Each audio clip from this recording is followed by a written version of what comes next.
بسم الله الرحمن الرحيم بسم اللہ الرحمن الرحیم۔ السلام علیکم ورحمۃ اللہ وبرکاتہ۔ امید ہے آپ تمام احباب خیر و عافیت سے ہوں گے۔ آج جلالین ثانی کا سبق نمبر 84 ہے، اور اس سبق کے اندر ہم سورۃ النجم کی آیت نمبر 31 اور 32 کا ترجمہ اور تفسیر پڑھیں گے۔ پہلے آیات کا ترجمہ دیکھ لیں۔ وَلِلَّهِ مَا فِي السَّمَاوَاتِ وَمَا فِي الْأَرْضِ لِيَجْزِيَ الَّذِينَ أَسَاءُوا بِمَا عَمِلُوا وَيَجْزِيَ الَّذِينَ أَحْسَنُوا بِالْحُسْنَى، اور آسمانوں اور زمینوں میں جو کچھ بھی ہے وہ اللہ ہی کا ہے۔ لِيَجْزِيَ الَّذِينَ أَسَاءُوا بِمَا عَمِلُوا، نتیجہ یہ ہے کہ جنہوں نے برے اعمال کیے وہ ان کو ان کے عمل کا بدلہ دے گا۔ أَسَاءُوا بِمَا عَمِلُوا وَيَجْزِيَ الَّذِينَ أَحْسَنُوا بِالْحُسْنَى، اور جنہوں نے نیک کام کیے ان کو بہترین بدلہ عطا کرے گا۔ الَّذِينَ يَجْتَنِبُونَ كَبَائِرَ الْإِثْمِ وَالْفَوَاحِشَ إِلَّا اللَّمَمَ إِنَّ رَبَّكَ وَاسِعُ الْمَغْفِرَةِ هُوَ أَعْلَمُ بِكُمْ إِذْ أَنشَأَكُم مِّنَ الْأَرْضِ وَإِذْ أَنتُمْ أَجِنَّةٌ فِي بُطُونِ أُمَّهَاتِكُمْ فَلَا تُزَكُّوا أَنفُسَكُمْ هُوَ أَعْلَمُ بِمَنِ اتَّقَىٰ۔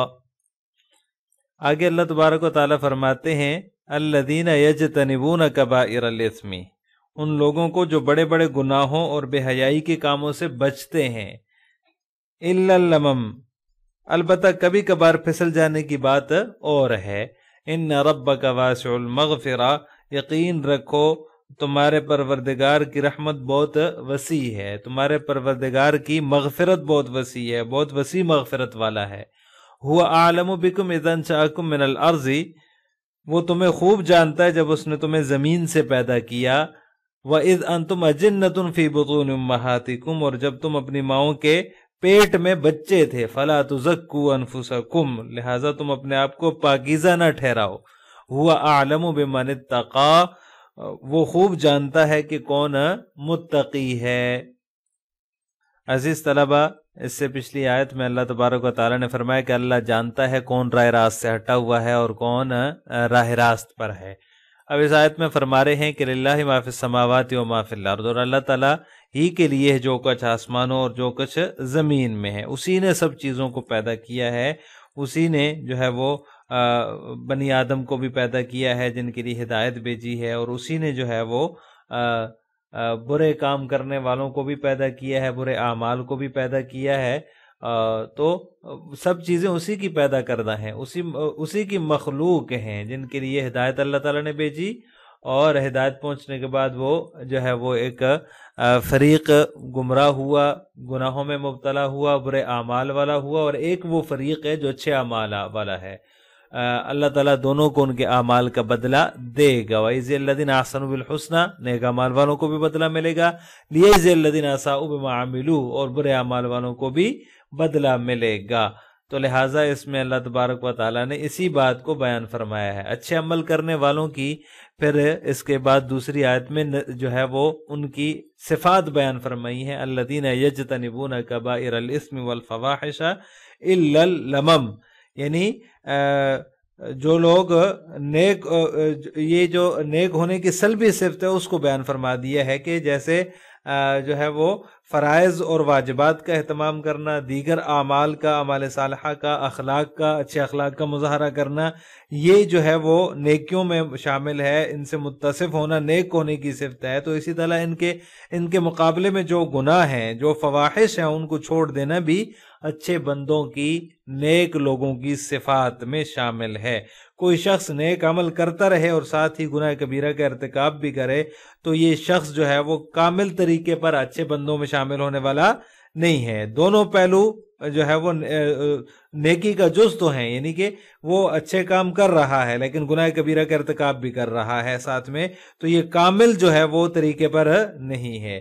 جن کاموں کا حکم دیا گیا ان پر عمل کرنا اور جن سے منع کیا گیا ان سے بچنا، دونوں چیزیں مل جائیں تو اس وقت ایمان کامل ہو جاتا ہے۔ للذین احسنوا، اس کا مصداق وہی لوگ ہیں جو ہے نا وہ جو کامل ایمان رکھتے ہیں، یعنی کہ احسان کرتے ہیں، گناہ سے بھی بچتے ہیں۔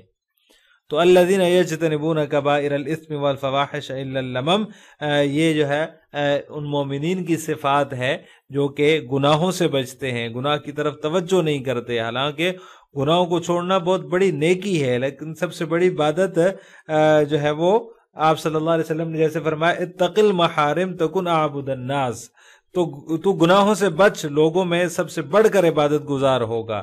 نیکی کرنا بنسبت گناہ چھوڑنے کے آسان ہے، اور بہت سے لوگ گناہوں سے بچنے میں جو ہے وہ کوئی خاص ثواب نہیں سمجھتے، وہ نیکی کا کام کرنے کو زیادہ ثواب سمجھتے ہیں. حالانکہ آپ صلی اللہ علیہ وسلم کا ارشاد جو ہے اس سے یہ پتہ چل رہا ہے کہ گناہوں سے بچنا ہی سب سے بڑی عبادت ہے. جیسے اتق المحارم تکن اعبد الناس، اس میں آپ صلی اللہ علیہ وسلم نے فرمایا گناہوں سے بچنا ہی عبادت ہے. جن کو گناہوں کی عادت پڑ گئی ہے انہیں کرتے ہی رہتے ہیں اور اس میں پڑے رہتے ہیں، نیکوں کا اہتمام بھی ساتھ ساتھ کرتے رہتے ہیں، گناہ چھوڑنے کا اہتمام نہیں ہوتا، تو وہ کامل طریقے پر جو ہے وہ نہیں ہوتے، بلکہ گناہوں سے جو ہے وہ بچنا بھی نیکی کے ساتھ ساتھ لازم ہے.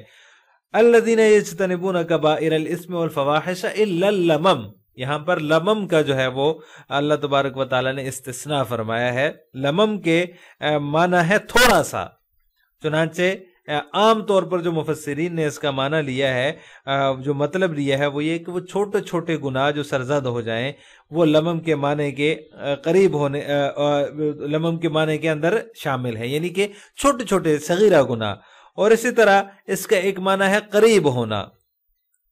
تو اس لحاظ سے بعض مفسرین نے اس کی یہ تشریح فرمائی ہے کہ اس سے مراد یہ ہے کہ انسان کسی گناہ کے قریب چلا جائے مگر اس کا ارتکاب نہ کرے. الا اللمم کا معنی یہ ہوگا کہ گناہ تو بڑا ہے لیکن قریب گیا اور اس کا ارتکاب نہیں کیا، اس کو لمم کہا جاتا ہے. تو اگر ایسا کوئی گناہ ہو جاتا ہے تو اس کی جو ہے وہ اللہ تبارک و تعالیٰ نے اس کی مغفرت فرما دیتے ہیں، اللہ تعالیٰ اس کو بخش دیتے ہیں. ان ربک واسع المغفرہ، بے شک تیرا رب وسیع مغفرت والا ہے. جو لوگ گناہوں میں مبتلا ہو جاتے ہیں یوں نہ سمجھ لیں کہ جو ہے وہ اب عذاب ہی میں داخل ہونا ہے، جہنم میں ہی جانا ہے، بلکہ وہ یوں سوچیں کہ اللہ تعالیٰ بہت بڑا غفور رحیم ہے، غفور الرحیم ہے، بخشنے والا ہے، بہت وسیع مغفرت والا ہے. اللہ تعالیٰ بہت بڑے فضل والا ہے، اس کی طرف رجوع کریں، استغفار کریں، توبہ کریں تو اللہ تبارک و تعالیٰ جو ہے وہ اس کو بخش دیتے ہیں. اگر کسی کے حقوق ضائع کیے ہیں تو ان حقوق کی تلافی کریں، اور اللہ تعالیٰ کا جو اللہ تعالیٰ کو پھر اختیار ہے کہ جسے چاہے بغیر توبہ کے بھی بخش سکتا ہے، لیکن کفر اور شرک کی معافی نہیں ہے اللہ کے ہاں. اس لیے جو ہے وہ جن کے حقوق ہیں ان کے حقوق ادا کریں، اور جو گناہ ہو گئے ہیں ان پر ندامت کا اظہار کریں. تو اللہ تبارک و تعالیٰ کی رحمت بڑی وسیع ہے، اللہ تعالیٰ کی مغفرت بڑی وسیع ہے، وہ تمہیں بخش دے گا. هو اعلم بكم اذ انشأكم من الارض واذ انتم اجنة في بطون امهاتكم فلا تزكوا انفسكم. وہ تمہیں خوب اچھی طرح جانتا ہے، اس نے تمہیں زمین سے پیدا فرمایا، یعنی تمہارے باپ دادا وغیرہ جو آدم علیہ الصلوۃ والسلام وغیرہ ہیں ان کو پیدا فرمایا مٹی سے، اور جب تم اپنی ماؤں کے پیٹوں میں تھے اس وقت سے بھی تو وہ تمہیں جانتا ہے. یہ بنی آدم کی ابتدائی تخلیق تھی کہ اس کے بعد نسل در نسل پھر انسان پیدا ہوتے چلے گئے، اور پھر ہر انسان کی انفرادی تخلیق کو بھی اللہ تبارک و تعالیٰ نے ہوا اعلم بکم اذ انتم اجنة فی بطون امہاتکم کے اندر بیان فرما دیا. فلا تزکوا انفسکم، لہذا اپنے آپ کو زیادہ جو ہے وہ پرہیزگار مت سمجھو، اپنے آپ کو پاکیزہ مت سمجھو. ہوا اعلم بمن اتقی، جو لوگ کفر اور شرک سے بچتے ہیں وہ انہیں خوب جانتا ہے، جنہیں تمہاری تخلیق سے بھی پہلے تمہارے حالات کا علم ہے، ہر شخص کا اور ہر شخص کے اعمال کا علم ہے. اللہ تعالیٰ ہر شخص کے اعمال کو جو ہے وہ جانتا ہے، ان کی خوبی اور اچھائی کو جانتا ہے، برائی کو جانتا ہے، اعمال کے اندر کمی کو جانتا ہے. وہ ہر شخص کو اپنے علم کے مطابق اس کے عمل کی موافق جزا دے دے گا. ہوا عالم بمن اتقی، وہ تمہیں جانتا ہے کہ تم کتنے متقی ہو. تو پھر تمہیں یہ کہنے کی ضرورت نہیں کہ میں نے ایسا عمل کیا ہے، میں متقی ہوں، میں نے اتنے روزے رکھے، میں نے اتنی نمازیں پڑھی اور میں نے جو ہے وہ فلاں فلاں نیک اعمال کیے، تہجد کی نمازیں پڑھی، حج کیے اور فلاں فلاں جو ہے وہ نیک کام کیے، تو جیسے بھی عمل بندہ کر لے اللہ تبارک و تعالیٰ کے علم میں ہے، جو لہٰذا جو اللہ تعالیٰ کی شان کے لائق ہو وہی عمل جو ہے وہ اللہ تعالیٰ اس کو اس کا بدلہ دے گا۔ ویسے بھی جو نیک اعمال متقین یا پرہیزگار لوگوں کی طرف سے ہوتے ہیں تو کہیں نہ کہیں لچک اس میں پھر بھی رہی جاتی ہے، کہیں نہ کہیں کھوٹ رہی جاتی ہے، اس لیے جو ہے وہ اپنی تعریف کرنے کا کسی کو بھی وہ جو ہے وہ اس کی اجازت نہیں ہے۔ تو اس کا یہ مطلب ہے فَلَا تُزَكُّوا أَنفُسَكُمْ کا، کہ اپنے منہ میاں مٹھو مت بنو، اپنی تعریف نہ کرو کہ ہم تو بڑے اچھے ہیں، ہم تو بڑے اچھے اعمال کرتے ہیں، اور دوسروں کو یہ جو ہے نا وہ اپنا معتقد بنانا اور اپنے اعمال پر اعترانا گویا کہ یہ اس آیت کا جو ہے وہ مفہوم ہے۔ آپ صلی اللہ علیہ وسلم کو جو ہے وہ ایسا نام رکھنا بھی پسند نہیں تھا جس سے اپنی بڑائی اور خوبی کی طرف اشارہ ہوتا ہو۔ حضرت زینب رضی اللہ تعالیٰ عنہ بیان فرماتی ہیں کہ میرا نام برہ تھا، رسول اللہ صلی اللہ علیہ وسلم نے فرمایا کہ اپنی جانوں کا تزکیہ نہ کرو، یعنی یوں نہ کہو کہ میں نیک ہوں، اللہ تعالیٰ کو معلوم ہے تم میں نیک کون ہے، تو لہٰذا اس کا نام تم زینب رکھ دو۔ یہ مسلم کی روایت ہے۔ تو اس طرح اللہ تبارک و تعالیٰ کے جو اللہ تبارک و تعالیٰ ہے وہ تمہیں جانتا ہے، تو لہٰذا اس کے سامنے نیک بننے کی کوشش نہ کرو۔ تو لہٰذا اسی وجہ سے آپ صلی اللہ علیہ وسلم نے اس نام کے رکھنے سے منع فرمایا۔ مطلب یہ کہ اپنا ڈنڈورا نہ پیٹو کہ میں نیک ہوں، نیک ہو تو اللہ جانتا ہے، اللہ کے سامنے ہے، اللہ تعالیٰ تمہاری پیدائش کو بھی جانتا ہے، ابتدائی تخلیق کو بھی جانتا ہے، اور اس کے بعد پھر تمہاری ماؤں کے پیٹ میں جب تم تھے تو اس وقت سے تمہیں جانتا ہے۔ اس لیے جو ہے وہ اپنے آپ کو اس کا تزکیہ نہ کرو، اپنے آپ کو جو ہے وہ نیک زبردستی کے نیک مت بنو۔ فَلَا تُزَكُّوا أَنفُسَكُمْ هُوَ أَعْلَمُ بِمَنِ اتَّقَىٰ۔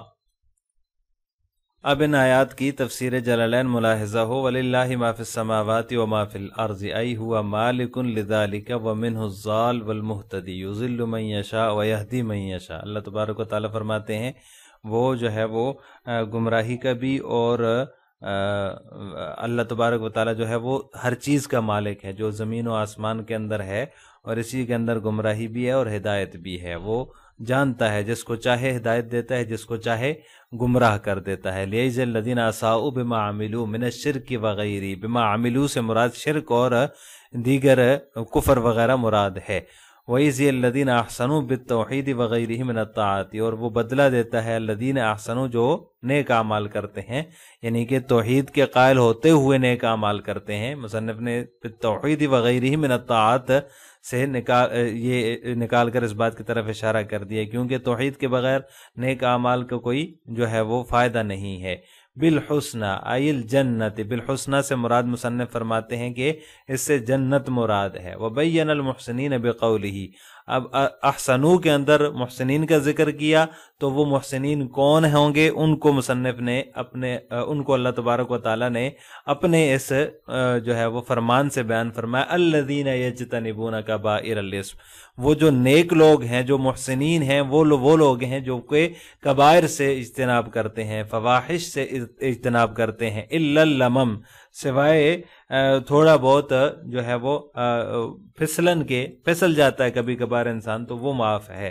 ہوا صغار الذنوب کالنظرۃ والقبلۃ واللمسۃ، مصنف فرماتے ہیں کہ لمم سے مراد جو ہے وہ گناہ کبیرہ ہیں، گناہ صغیرہ ہیں، چھوٹے چھوٹے گناہ مراد ہیں، جیسے کہ بدنظری ہے، بوس و کنار ہے، چھونا ہے، فہو استثناء منقطع، اور مصنف فرماتے ہیں کہ الا اللمم کا یہ جو استثناء ہے الذین یجتنبون کبائر الاسم سے، یہ استثناء منقطع ہے۔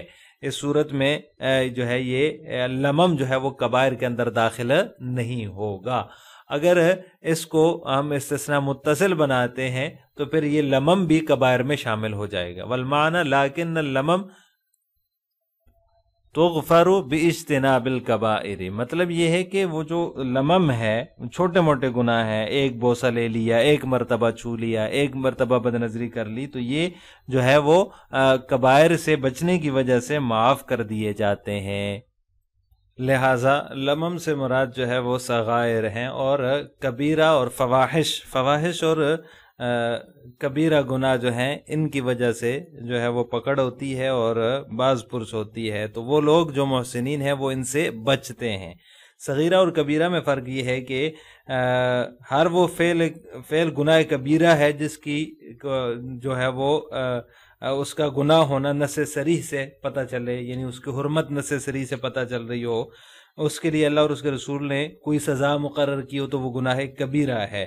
اور اگر آخرت میں اس پر وعید بھی سنائی گئی ہو، یا اس کے مرتکب پر لعنت ہو، یا اس کے مرتکبین پر نزول عذاب کی خبر ہو، تو جو ہے وہ اس نوعیت کے گناہ جتنے بھی ہیں یہ کبیرہ ہیں۔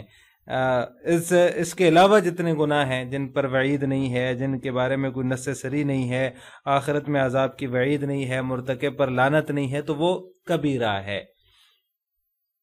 اس کے ساتھ ساتھ اللہ تبارک و تعالیٰ نے فواحش کا بھی ذکر کیا۔ ویسے تو فواحش کبائر الاسم کے اندر داخل ہیں کیونکہ یہ بھی کبیرہ گناہ ہے، لیکن الگ سے اللہ تبارک و تعالیٰ نے اس کا ذکر فرمایا تاکہ ان کبیرہ گناہوں سے بھی بچا جائے جو بے حیائی اختیار کرنے کی وجہ سے سرزد ہوتے ہیں۔ تو وہ گناہ جو بے حیائی اختیار کرنے کی وجہ سے سرزد ہوں وہ فواحش کہلاتے ہیں۔ مردوں اور عورتوں سے جو بے حیائی کے اعمال صادر ہوتے ہیں، فواحش جو ہے وہ سب جو ہے وہ گناہوں کو شامل ہے۔ بے حیائی والے اعمال سے بچنے کا بھی خاص طور پر اہتمام کرنا چاہیے۔ ان ربک واسع المغفرہ، بے شک تیرے رب کی مغفرت بہت وسیع ہے۔ بذالک وبقبول التوبۃ، یعنی بذالک سے مراد یہ ہے کہ باجتناب الکبائر، کبائر سے بچتے ہوئے جو ہے وہ اللہ تعالیٰ کی طرف رجوع کرنا، یہ اس وجہ سے اللہ تعالیٰ کی رحمت بہت وسیع ہے، وہ بخش دیتا ہے۔ وہ بقبول توبہ، اور قبول توبہ کے ساتھ بھی اس کی رحمت اور اس کی مغفرت وسیع ہے، یعنی کہ توبہ بھی قبول فرماتا ہے۔ وَنَزَلَ فِي مَنْ كَانَ يَقُولُ صَلَاتُنَا صِيَامُنَا حَجُّنَا، اور یہ نازل ہوئی ہے، مصنف فرماتے ہیں، اس شخص کے بارے میں جو یہ کہتا ہے کہ ہماری نماز، ہمارے روزے، ہمارا حج، ہوا اعلم ای عالم بکم اذ انشأکم من الارض، تمہاری ابتدائی تخلیق کو بھی اللہ تعالیٰ عالم، اعلم بمعنی عالم کی ہے، یعنی کہ وہ احوال اور صفات کے ساتھ تمہاری جو ہے وہ تمہارا علم رکھتا ہے، تمہاری ابتدائی تخلیق کو بھی جانتا ہے۔ ای خلق آبائکم آدم من التراب، یعنی تمہارے جو آبا کی تخلیق ہے، آدم علیہ السلام کو مٹی سے پیدا کرنا، اس کو بھی وہ جانتا ہے۔ وَإِذْ أَنْتُمْ أَجِنَّةٌ جمع جنین، اجنہ یہ جنین کی جمع ہے، اور تمہارے جو ہے وہ اس حالت کو بھی جانتا ہے جب تم اپنے ماؤں کے پیٹ میں جنین ہو، جنین ہوتے ہو، یعنی جب ماؤں کے پیٹ میں ہوتے ہو، فَلَا تُزَكُّوا أَنفُسَكُمْ، لہٰذا اپنے آپ کیا کہتے ہیں، اپنے منہ میاں مٹھو نہ بنو، لا تمدحوها، اپنی تعریف مت کرو، هو اعلم ای علی سبیل الاعجاب، اما علی سبیل الاعتراف بالنعمت فاحسن، مصنف فرماتے ہیں کہ جو ہے وہ خود پسندی کے طریقے سے اپنی تعریف کرنا اس کی ممانعت ہے۔ علی سبیل الاعتراف بالنعمت، اگر کیا کہتے ہیں تحدیث بالنعمت کے طور پر یہ جو ہے وہ اگر کوئی اپنی تعریف کر رہا ہے تو فحسن، یہ اچھی بات ہے۔ وہ عالم ای عالم بمن اتقا، وہ جانتا ہے جو تم میں سے متقی ہے۔ آخر میں آپ حضرات سے دو سوال ہیں، نمبر 1 لمم کے معنی اور تفسیر ذکر کریں، نمبر 2 فواحش کے اندر کون سے گناہ شامل ہیں۔ ان دونوں سوالوں کا جواب آپ نے کمنٹ باکس میں دینا ہے۔ السلام علیکم ورحمۃ اللہ وبرکاتہ۔